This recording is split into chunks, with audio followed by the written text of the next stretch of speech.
հաջորդ թեւ ունենք հեռախոսազանգ, տեսնենք ով է զանգահարում։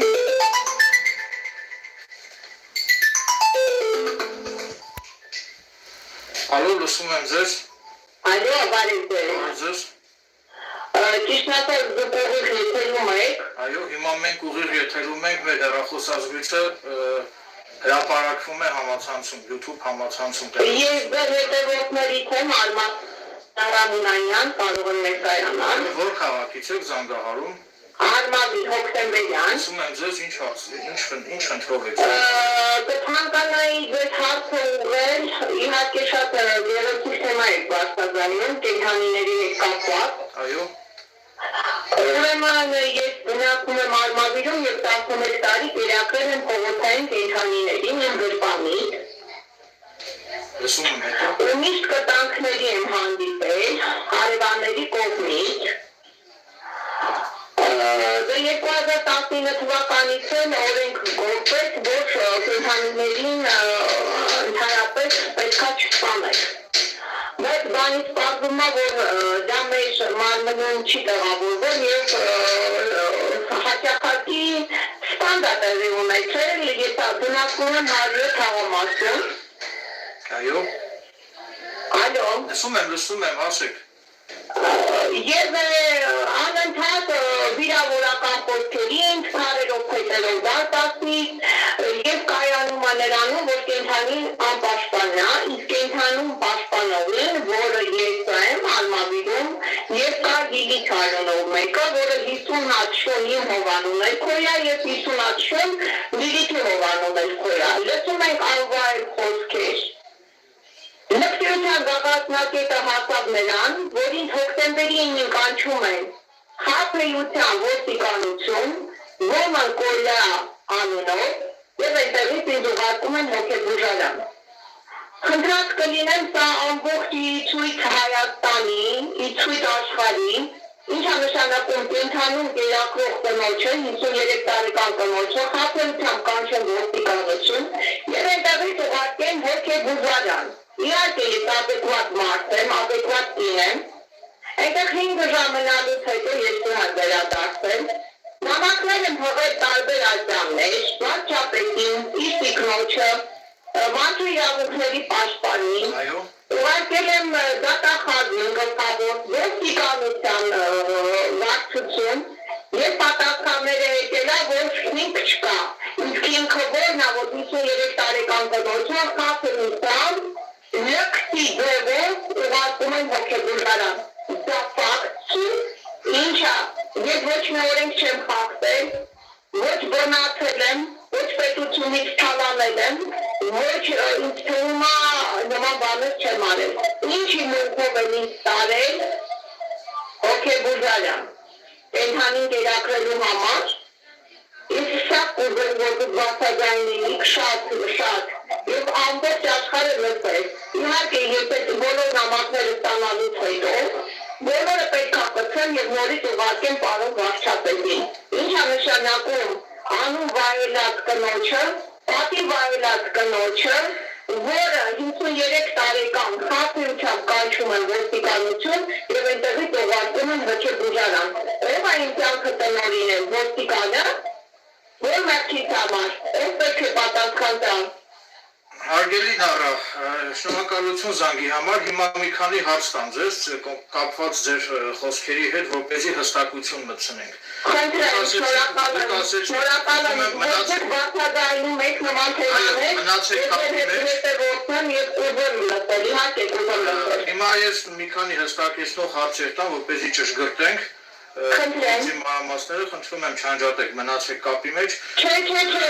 իհարկե գտնում եմ, եւ այս թեման պետք է բացատրվի եւ իլուր աշխարհի լսեն։ Ես ապրել եմ ճիշտ ասած եվրոպական երկրներ, 2013 թվականին վերադարձել եմ Հայաստան ու սկսել եմ ճիշտ շատ տարբեր թեմաներ կան Հայաստանում։ Հիմա կմեղադրեմ, որ խին անկատնին չեք օգնում, խին չեք անում, խին չեք անում։ Ես օգնել եմ ամենաանպաշտպանին, որը լեզվությունից չի հասկացնում։ Հիմա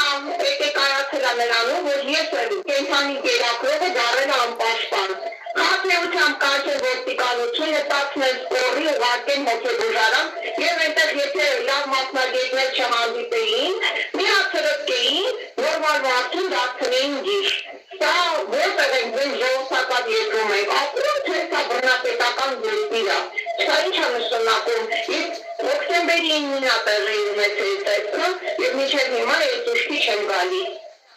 Լավ, հարգելի Նարա, խնդրում եմ ասեք, ձեր որ բաժինն է, ոստիկանության որ բաժինն է ձեզ Արմավիրի ոստիկանություն, Արմավիրի։ Եվ որ հոգեբուժարան ձեզ Արմավիրը կոչվում է Արմավիր, Արմավիրի ՆԳ բաժինը։ Որովհետև ամսի 3-ին հոկտեմբերի ես հաղորդագրությունը ներկայացնում, որ շունը ծածկված է դաշտի մեջ, իրան գալիս է, նկարում են, մեկ աղեղել է 11 տարիներ։ Շարան ձեզ տեղափոխեք, ասեք։ Ես տարել եմ Նուբարաշենի հոգեբուժարանը, Նուբարաշենի, Սովետաշենի կապեմ, թե Նուբարաշենի կապեմ, մեկն այլ է։ Իսկ 5 ժամ այնտեղ մնալուց հետո պատասխան տալու իմ ֆիզիկական, իմ բարոյական, իմ պատվին, իմ ամբողջ այնտեղի գտնվելու բանը գոմն ենթադրյալ հարևանների ստորագրության, բայց ում է ենթադրյալ հարևանները։ Ենթադրյալ հարևանները երբևից է, չի մնացել քաղաքապետարան ասել, կենդանիներ այստեղ ողջում են, մի հիմնական կաթարան ստեղծեք, ես եմ միշտ գնացել, ես եմ միշտ զանգել ոստիկանություն, ոչ ստանդարտերում են, որ իմ դարպակին միշտ խփում են, քարով, թեյով, կենդանով սպանում են։ Հոկտեմբերի 9-ին, Որ թվականի։ 2024, ընդհանրապես 2 ամիս առաջ։ Որքան ժամանակ եք դուք մնացել հոգեբուժարանում։ Ուրեմն ինձ կանչում Ոմն Կոլյան զանգարում է, դա որ դուք դիմում հաղորդագրություն եք ներկայացրել, որ տեղի ունեցել սպանդը, եւ տեղի ունեցել ես այդտեղ խանութ դոմիկ ունեմ, որը չի աշխատում, դա կոտրել են բոլորը, որ նկարել են Գալիս եք ձեր համաձայնությունը, որպեսզի ձեզ ոչ Կամ որևէ փաստաթղթի տակ ստորագրել եք այդ ժամանակ։ Նման բան չի եղել։ Միգուցե ձեզ փաստաթուղթ են տրամադրել, որ դուք տալիս եք ձեր համաձայնությունը, եւ դուք չիմանալով ինչ տակ եք ստորագրել եք այդ փաստաթուղթը։ Ոչ։ Նախ ուրեմն ձեր բարձրացրած խնդրի կապակցությամբ ասեմ, որ ճիշտ է, ես իրավաբան չեմ, փաստաբան չեմ, իրավաբանական գործունեություն չեմ ծավալում, սակայն ասեմ, որ խնդրում եմ լսեք, բժիշկ են ստեղծնելով, նա սկորի է գալիս, սկորի բժիշկ է գալիս, սկորի բժիշկ քույր է գալիս, 4 ոստիկաներում ինձ տանում են նման հաստատություն, այնտեղ բժիշկ են ստեղծնելով, սկորի բժիշկին հաստատալ, ինչու եք այդ կնոջը, այդ ապետված կնոջը դա շեշտում է անընդհատ, բերել այս հաստատություն, ինչ հիմունքի վրա չի կարողանում պատասխանել, կանչում է 4 ոստիկաններին, այս կնոջը ես տեսնում եմ ինք հատեցված պարկես, նույնիսկ ինտելիգենտ կին է, ինչի համար եք բերել այդ հաստատությունը, ասում եմ մենք իրա թաղայինը դուք ոչինչ չեն կարող ասել, ասում բա ինչի համար եք բերել այդ հաստատությունը, ենթադրյալ հարևանների ստորագրությամբ, դեռ այդ ստորագրությունը չեն կարողանում իրանք այդ ստորագրությունները ներկայացնել, լավ, ենթադրյալ հարևաններն են ինչ ապատագիրը որոշողը, որ ես պետք է ինձ տանել, հոգեբուժարանում փաթին լռեցնել, հիմա ենթադրյալ հարևանները պետք է պատասխանատվություն կրեն, կազմակերպված ոստիկանների հետ։ Հիմա ես լսեցի ձեզ, խնդրում եմ հիմա դուք ինձ լսեք, ձեր ասացի վերաբերյալ, ցանկանում եմ ձեզ պարզաբանել, ճիշտ է, ես իրավաբան չեմ, փաստաբան չեմ, իրավաբանական գործունեություն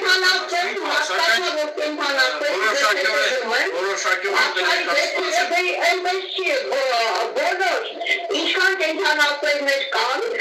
Աննա Մանուկյան կա,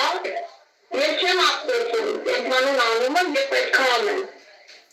բայց ամեն մեկը պետք է պատասխան տան դրա համար, ով է կազմակերպել, ինչի համար են ինձ տարել նման հաստատություն, և հիմա պետք է պատասխան տան բոլորը։ Ավարտեցիք։ Ես շատ բան կայացել, բայց ես ժամանակը չեմ ուզում այդքան օգտագործել։ Լավ, նախ ձեզ քիչ առաջ ասեցի, որ ես իրավաբան չեմ, փաստաբան չեմ, սակայն որոշակիորեն ես տեղեկացված եմ օրենսդրությունից եւ ձեր կողմից բարձրացված խնդրի հետ կապված ձեզ պարզաբանում եմ, որ քրեական օրենսգրքի եթե չեմ սխալվում 193 հոդվածը նախատեսում է քրեական պատասխանատվություն առանց մարդու կամքի, այսինքն մարդու կամքին հակառակ, այսինքն առանց իրավաչափ հիմքերի անձին ապօրինաբար հոգեբուժական հաստատություն տեղափոխելու եւ հոգեբուժական հաստատությունում տեղավորելու համար։ Քրեական օրենսգիրքը դրա համար նախատեսում է հստակ քրեական պատասխանատվություն նախատեսված քրեական օրենսգրքի 193 հոդվածով։ Նաեւ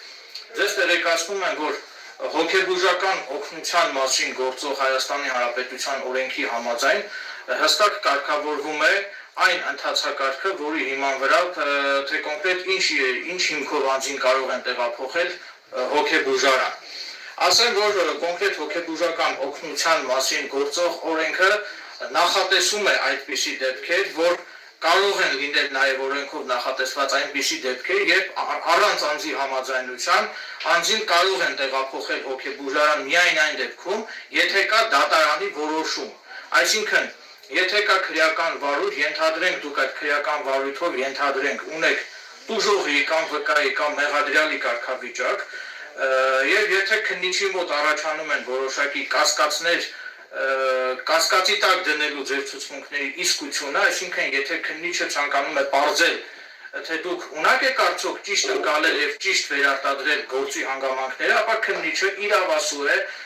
վկայի, տուժողի կամ մեղադրյալի նկատմամբ նշանակել դատահոգեբանական կամ դատահոգեբուժական փորձաքննություն։ Դրանից հետո քննիչը միջնորդությամբ դիմում է դատարան, որպեսզի առանց այդ անձի համաձայնության այդ անձին տեղափոխեն հոգեբուժական հաստատություն տվյալ փորձաքննությունը իրականացնելու նպատակով։ Եթե ձեր նկարագրած իրավիճակում արկա է այդ իրավիճակը, այսինքն եթե արկա է դատարանի որոշում, ապա նման պարագայում օրենքը, այսինքն ոստիկանությունը իրավասու են առանց ձեր համաձայնության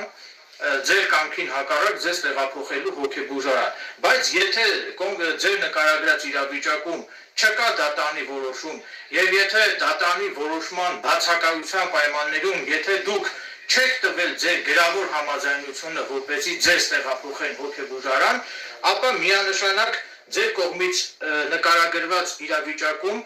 պարունակվում է քրեական օրենսգրքի 193 հոդվածով նախատեսված հանցակազմը, ուստի կոչ եմ անում, որ դուք այդ մասին պարտադիր հանցագործության մասին գրավոր հաղորդում ներկայացնեք գլխավոր դատախազություն կամ հակակոռուպցիոն կոմիտե եւ պահանջեք, որպեսզի իրավական գնահատական տան ձեզ ապօրինի հոգեբուժարան տեղափոխելու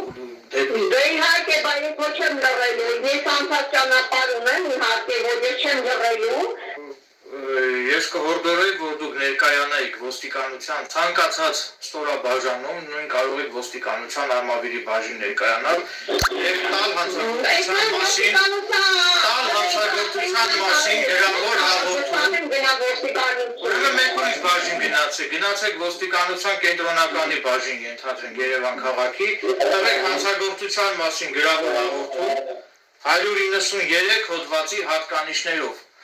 Եթե ձեզ ապօրինի հիմքերով են տեղափոխել հոգեբուժարան 193 հոդվածով քրեական օրենսգրքի տվեք հաղորդում, ձեր հաղորդումը ըստ երևույթին ուղարկվի հակակոռուպցիոն կոմիտեի եւ քննիչը կորոշի արդեն ձեր հաղորդման հիման վրա ոստիկանների նկատմամբ քրեական վարույթ նախաձեռնի թե չնախաձեռնի։ Եթե քննիչը հրաժարվի ձեր հաղորդման վերաբերյալ քրեական վարույթ նախաձեռնելուց, ապա քննիչի այդ վարույթային ակտը ստանալուց հետո 7 օրվա ընթացքում դուք իրավունք ունեք բողոքարկել գլխավոր դատախազին։ Իսկ եթե դատախազի որոշմամբ ձեր բողոքը մերժվի, ապա դատախազի որոշումը ստանալուց հետո 15 օրյա ժամկետում դուք իրավունք ունեք քննիչի վարույթային ակտը բողոքարկել քննիչի գտնվելու վայրի դատարան։ Տվյալ իրավիճակում ձեզ կհորդորեի վարվել այդպես, որպեսզի ինչ-որ մի արդյունքի հասնեք եւ դրա արդյունքում վերականգնվեն ձեր խախտված իրավունքները։ Շնորհակալ եմ ձեզ անչափ, շնորհակալ եմ։ Ես էլ եմ շնորհակալ զանգի համար, հիմա եթե ավարտեցի կանջատենք եւ տեսնենք կան արդյոք այլանդին զանգահար։ Եվ շնորհակալ եմ։ Շնորհակալ եմ, համար։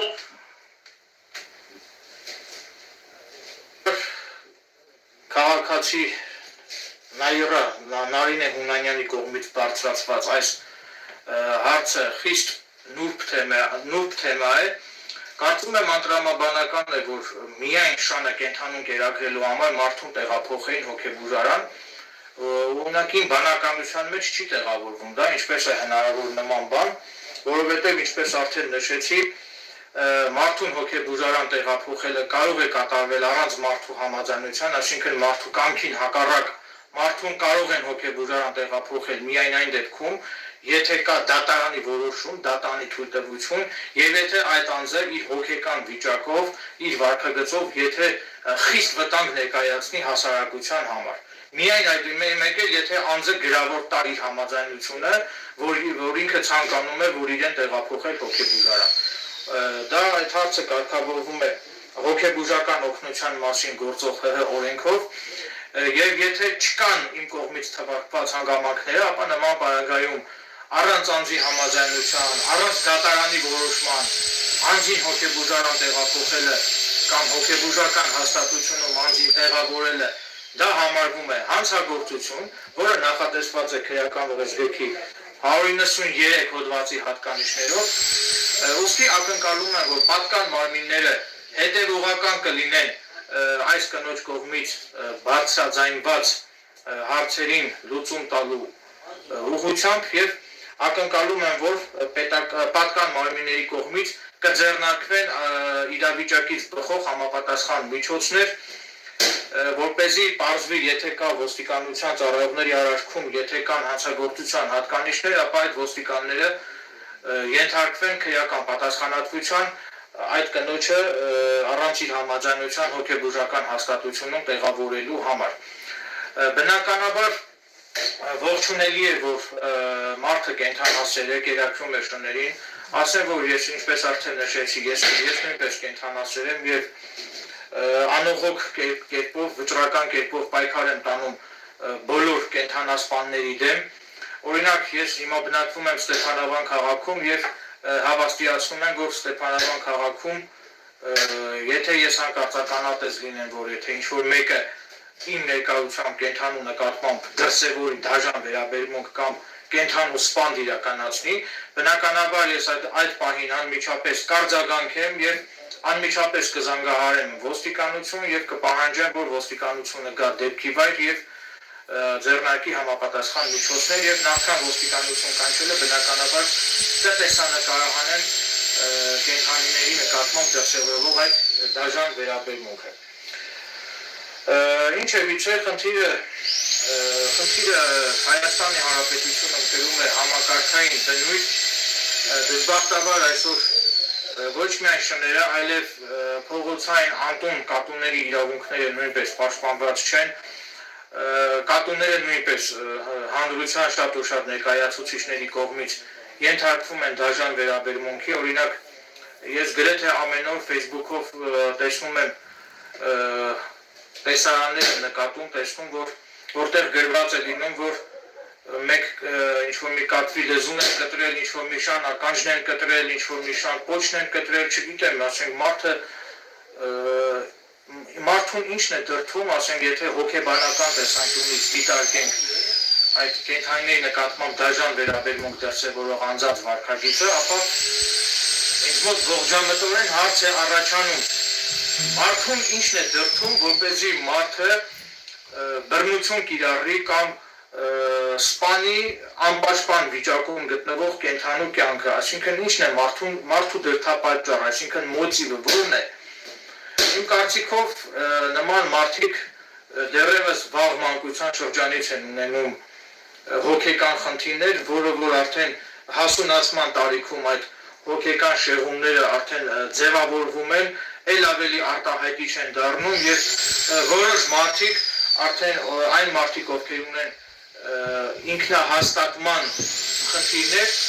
փորձում են անմեղ կենդանիներին սպանելու հաշվին ինքնահաստատել։ Բնականաբար այդ երևույթները անընդունելի եւ անթույլատրելի են եւ պետք է մեր հասարակությունից արմատախիլ արվեն նման անընդունելի երևույթները, որպեսզի կենդանիների իրավունքները լինեն պաշտպանված։ Հանրությանը, հասարակությանը կոչ եմ անում, որ եթե փողոցում նկատում եք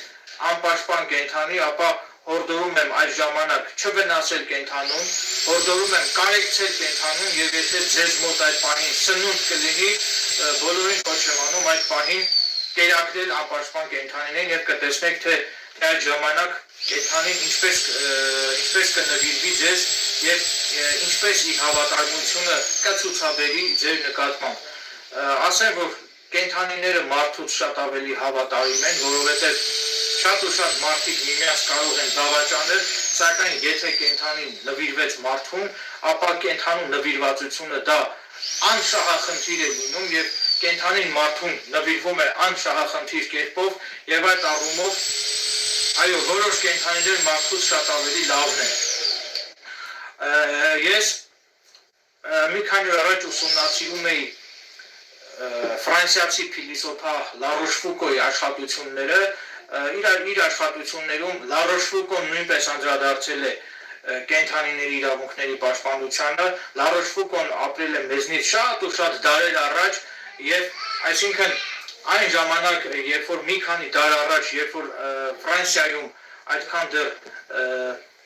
զարգացած չէր քաղաքակրթությունը, դեռևս այդ ժամանակահատվածում էլ եղել են այդպիսի դաժան դեպքեր կենդանիների նկատմամբ դրսևորվող եւ Լարոշֆուկոն իր աշխատություններում մարդուն նմանեցրել է կենդանիների հետ, չգիտեմ, ինքը որոշակի նմանություններ է նկատել մարդկանց եւ կենդանիների միջեւ, Լարոշֆուկոն, ովքեր չգիտեն, տեղեկացնեն, որ եղել է աշխարհահռչակ փիլիսոփա, մեծ մտածող, ունի բավականին խելամիտ մտքեր, եթե չեք կարդացել, կհորդորեի կարդալ Լարոշֆուկոյի աշխատությունները, այդ թվում նաև կենդանիներին նվիրված աշխատությունները, հայերեն լեզվով կա թարգմանված այդ աշխատությունները, եթե չունեք, կարող եք գրադարաններում փնտրել, գտնել եւ ընթերցել։ Օրինակ նաև նշեմ, որ Ճապոնիայի, չգիտեմ որ քաղաքում կա արձան, որը կառուցվել է հատուկ շանը նվիրված, այդ շան անունը եղել է Հաչիկո, այսինքն այդ շունը այնքան նվիրված է եղել այդ իր տիրոջը, որ իր տիրոջ մահանալուց հետո այդ շունը տարիներ շարունակ մինչև իր կյանքի վերջը, մինչև այդ շան կյանքի ավարտը, այդ շունը տարիներ շարունակ մշտապես երկաթգծի կայարանում սպասել է իր տիրոջը եւ այդ շան մահանալուց, շան անկելուց հետո ի պատիվ այդ շան Ճապոնիայի իշխանությունները այդ Հաչիկո անունով շան պատվին կառուցել են արձան եւ Վիկիպեդիայից ես տեղեկացա, որ այդ տարածքը, կոնկրետ այդ արձանը, շան արձանը, որտեղ որ կառուցված է, ճապոնացիների համար համարվում է սրբատեղի, այսինքն սրբավայր։ Ցանկալի կլիներ, որ Հայաստանի Հանրապետությունում նույնպես այդպես ջանասիրաբար գնահատեին կենդանիներին, գնահատեին կենդանու նվիրվածությունը եւ ցանկալի կլիներ, որ Հայաստանի Հանրապետությունում մարդիկ զերծ մնային կենդանիների նկատմամբ դրսևորել անհանդուրժողականություն, ատելություն, որովհետև նորից եմ կրկնում, կենդանին, եթե նվիրվում է մարդուն, կենդանու նվիրվածությունը դա անշահախնդիր սեր է, անշահախնդիր նվիրվածություն է, ի տարբերություն շատ ու շատ մարդկանց։ Ասեմ, որ ամռանը Երևան քաղաքային պողոտայում ես բազմիցս ականատես եմ եղել այնպիսի դեպքերի, որ որոշ մարդիկ հանուն իրանց շահի, հանուն իրանց նյութական շահի շահագործման են ենթարկել ընտելացված, վարժեցված շնիկների, այսինքն շնիկը ծաղկեփունջը բռնած է իր բերանի մեջ եւ այդ շան տիրոջը որոշակի գումար վճարելու դիմաց այդ շանտերը թույլատվում էր, որպեսզի մարդիկ լուսանկարվեին այդ վարժեցված շնիկի հետ։ Բոլոր մարդկանց կոչ եմ անում չօգտվել այդ մարդու ծառայություններից, որովհետև այդ մարդը, այդ դաժան մարդը ինքը այդ վարժեցված շանը շահագործում է, շանը դաժան տառապանքների ենթարկելով շանը շահագործում է հանուն իր շահի, հանուն իր եկամուտների, ուստի եթե դուք գումար եք տրամադրում այդ շնիկի հետ լուսանկարվելու համար, դրանով դուք մեծ ցավ ու տառապանք եք պատճառում այդ շնիկին։ Ուստի կոչ եմ անում, եթե նմանատիպ դեպքեր կնկատեք, եթե նկատեք, որ կենդանին գտնվում է շահագործման վիճակում, ապա կհորդորեի, որ այդ մասին տեղյակ պահեք իրավապահ մարմիններին եւ որևէ գումար չտալ կենդանիներին շահագործող այդ կենդանիների տերերին։ Ինչ է